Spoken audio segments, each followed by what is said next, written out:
యశివో నామరూపాభ్యాం yeah దేవీ సర్వమంగళ తయో సంస్మరణాత్ పుంసాం సర్వతో జయమంగళం. యశివో నామరూపాభ్యాం. ఈరోజు కార్తీక మాసంలోని చిట్ట చివరి రోజు అమావాస్య రోజు. ఇది అతి ముఖ్యమైనటువంటి రోజు కార్తీకానికి అంతటికీ కూడా. కృత్తికా నక్షత్రం పూర్ణిమ నాడు ఉంది కాబట్టి ఆ మాసాన్ని కార్తీకము అవుతుంది అని అనుకున్నాం. మనకి కాలాన్ని లెక్కబెట్టేటటువంటి వాళ్ళు ఇద్దరు, ఒకడు సూర్యుడు, ఒకడు చంద్రుడు. ఆ చంద్రుడు కృత్తిక నాడు ఉంటే అది కార్తీకం అవుతుంది అని అనుకున్నాం. ఆశ్చర్యం ఏమిటంటే పూర్ణిమ నాడు చంద్రుని యొక్క శక్తి హెచ్చుగా ఉంటుందంటే చంద్రుడు 15 కళలు తనదైన కళ కలిపి 16 కళలతోనూ బాగా విస్తృతంగా వెన్నెలని వ్యాపింపచేస్తాడు. అదే అమావాస్య నాటికి వచ్చేసరికి చంద్రుడు పూర్తిగా తనలో ఉన్న కళలన్నిటినీ అలా పూర్తిగా తొలగించుకున్న కారణంగా, దేవతలందరూ అమృత రూపంగా స్వీకరించేసుకున్న కారణంగా అలా తన సంపూర్ణమైన తేజస్సుని కోల్పోయి ఏ విధమైనటువంటి శక్తి లేనివాడిగా అవుతాడు. ఓహో, అయితే చంద్రుడిలో శక్తి లేదండి అమావాస్యకి. చంద్రుడిలో శక్తి లేకపోవడం కాదు, సూర్యునిలో శక్తి సంపూర్ణంగా ఉండే రోజు అమావాస్య. ఈయన చంద్రుడైతే, ఈయన సూర్యుడైతే సూర్యుడి నుంచి శక్తి వెళ్ళి చంద్రుల్లోనికి 15 రోజుల పాటు వెళుతూ ఉంటుంది. అప్పుడు చంద్రుడు రోజు రోజుకి పెరుగుతూ పూర్ణిమ నాటికి సంపూర్ణమైనటువంటి శక్తివంతుడై అమోఘమైనటువంటి తేజస్సుతో వెలిగి అద్భుతమైన వెన్నెల్ని మనకు కాయిస్తాడు. అక్కడి నుంచి ఈయన మెల్లగా తగ్గడం ప్రారంభిస్తాడు. అమావాస్య నాడు సంపూర్ణమైనటువంటి కళలతో సూర్యుడు ఉంటాడు.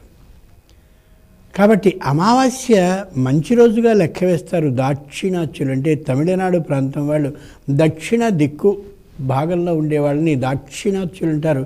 వాళ్ళు ఈ సూర్యుడిని ప్రమాణంగా తీసుకుని లెక్క వేసుకుని దాన్ని సౌరమానము అంటారు. సౌర అంటే సూర్యుడిని అనుసరించి, మానము కొలత వేయడం కాలాన్ని. అలా కొలిచే విధానం ప్రకారం అమావాస్య వాళ్ళకి చాలా గొప్ప రోజు. మనకి ఎక్కడైనా అమావాస్య నాడు పెళ్లి ముహూర్తం కానీ పెట్టినట్లయితే అబ్బాయి పెట్టినానికి ఏం రాదని క్షణంలో ఇంత పిల్లవాడు కూడా చెప్పేస్తాడు. కానీ అటుపక్క బ్రహ్మాండమైనటువంటి పట్టింపు అమావాస్య నాడు. అంచేతనే నెల్లూరు, మనకి ఆంధ్రప్రదేశ్లో నెల్లూరు ప్రాంతం వరకు చాంద్రమానం, నెల్లూరు నుంచి అటుపక్క వరకు ఇంకా సౌరమానం. కాబట్టి మనం రాహుకాలాన్ని పాటించక్కరలేదు.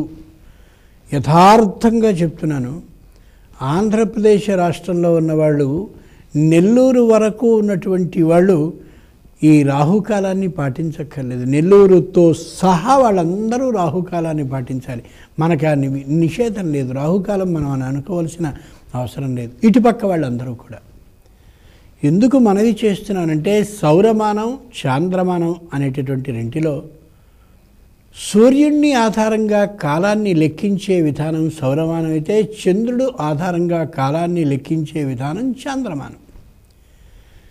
ఇటువంటి వాటిలో చాంద్రమానం కాక సౌరమానం ప్రకారం వచ్చేటటువంటి అమోఘమైన సూర్య శక్తి నిండినటువంటి రోజు అమావాస్య. ఈ అమావాస్యే ఆదివారంతో కాని కలిసి వచ్చిందా? ఆది వారము అనేది ఆదిత్యునితో సంబంధం ఉన్న వారం కాబట్టి, ఆదిత్యుడు అంటే సూర్యుడు కాబట్టి ఆదివారం అమావాస్య వస్తే చాలా సూర్యశక్తి ఉన్న రోజు.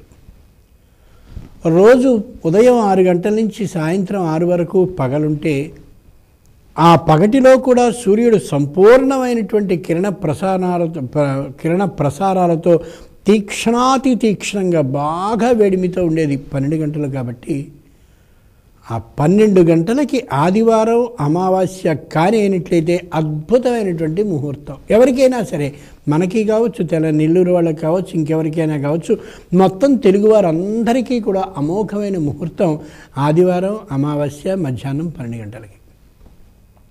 అందుకనే అభిజిల్ లగ్నము అంటారు. ఇదంతా జ్యోతిష విషయం సూక్ష్మీకరించి అంటే క్లుప్తంగా మనవి చేస్తున్నాను.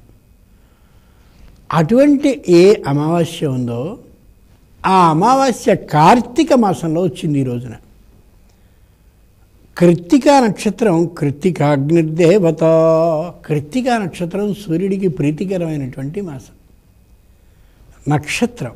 కృత్తిక సూర్యుడికి ఇష్టమైనటువంటి నక్షత్రం కాబట్టి కృత్తిక అమావాస్య కలిసి ఉంటుంది. ఈ రోజున చాలా ఆశ్చర్యకరమైనటువంటి అమోఘమైనటువంటి ఫలితాన్ని ఇచ్చే రోజు కార్తీక అమావాస్య.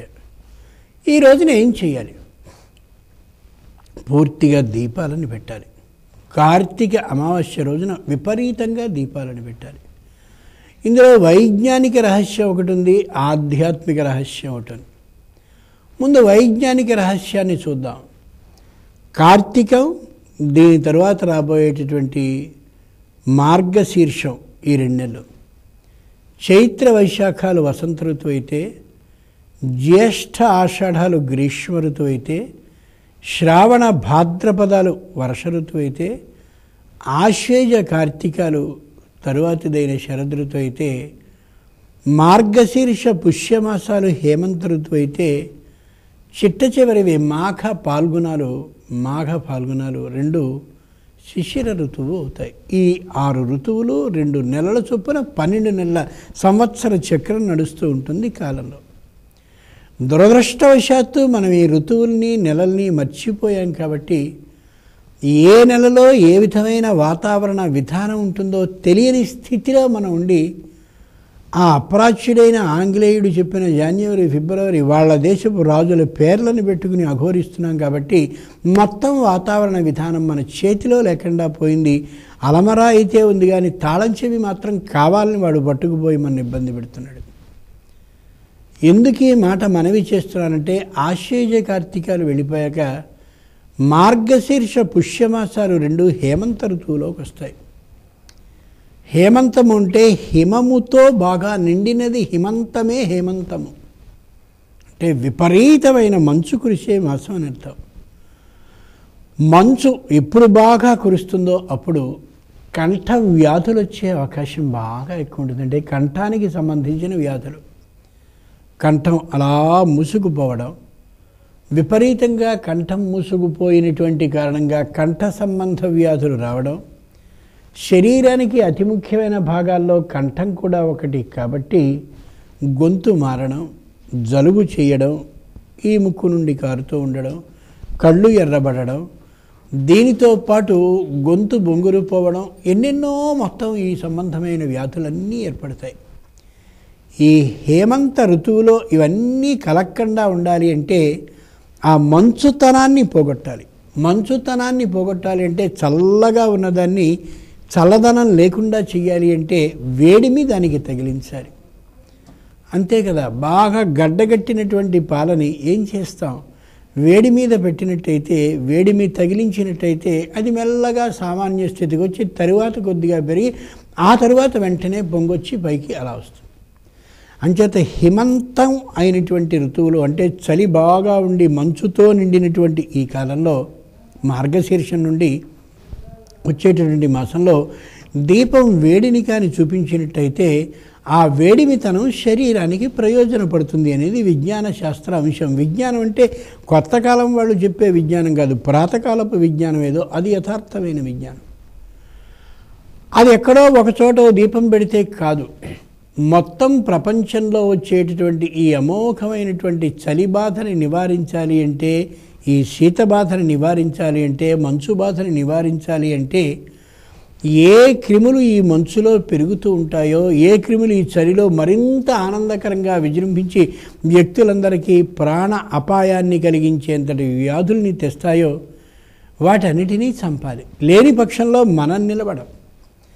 అందుచేత ప్రాచీనులు ఆలోచించి ఏం చేశారంటే ఆ కీటకాలన్నిటికీ, ఆ క్రిములన్నిటికీ, కనిపించినటువంటి వాటికి మంటని ఆకర్షించుకునేటటువంటి శక్తి ఉంది. కాబట్టి అంటే ఎక్కడైనా మంట కానీ పెట్టినట్టయితే అబ్బో ఇదేదో వెలిగింది అని గబగబగబా అక్కడికి వచ్చి ఆ మంటలో పడి మరణించే లక్షణం భగవంతుడు ఏర్పాటు చేశాడు. కాబట్టి మనం బతకడం కోసం దీపాలని కానీ వెలిగించినట్టే దీపపు కాంతి దగ్గరికి ఆ క్రిములు సూక్ష్మ రూపంతో మన కళ్ళకి కనిపించనటువంటి రూపంతో ఎగురొచ్చి దాంట్లో పడి మరణించి మనకి సుఖంగా జీవించగలిగిన అవకాశాన్ని లభిస్తున్నాయి. అంచేత ఎన్ని దీపాలని మనం జాగ్రత్తగా పెడుతూ ఉంటే అన్ని దీపాలు కూడా మనని అంతగా రక్షిస్తూ ఉంటాయి. కార్తీక మాసంలో అందరూ ఇళ్ళ పక్కనే చక్కగా దీపాలు పెట్టుకోవాలి గుమ్మాల పక్కన అని ఎందుకంటారు అంటే, ఆ విధమైన క్రిములు మనకి హానికరమైనటువంటి క్రిములు ఏవైతే ఉన్నాయో ఆ క్రిముల ద్వారా శరీరం హానిని పొందకుండా ఉండడం కోసం ఆ మంటకు ఆకర్షింపబడి మన ఆరోగ్యాన్ని రక్షించేందుకోసం మనం దీపం పెట్టుకోవాలి. ఇది లౌకికమైన వైజ్ఞానికమైన వైద్య రహస్య విశేషం. పెద్దదైనటువంటి హారతి కర్పూరాన్ని పెట్టి బహిరంగంగా పెద్దగా మంట అరుణాచలంలో ఎందుకు పెట్టారు, అలాగే మిగిలిన ప్రదేశాల్లో ఎక్కడో కొండల మీద పెడతారు అంటే ఎక్కడెక్కడి క్రిములు వచ్చి ఆకర్షింపబడాలి అనే అభిప్రాయమే.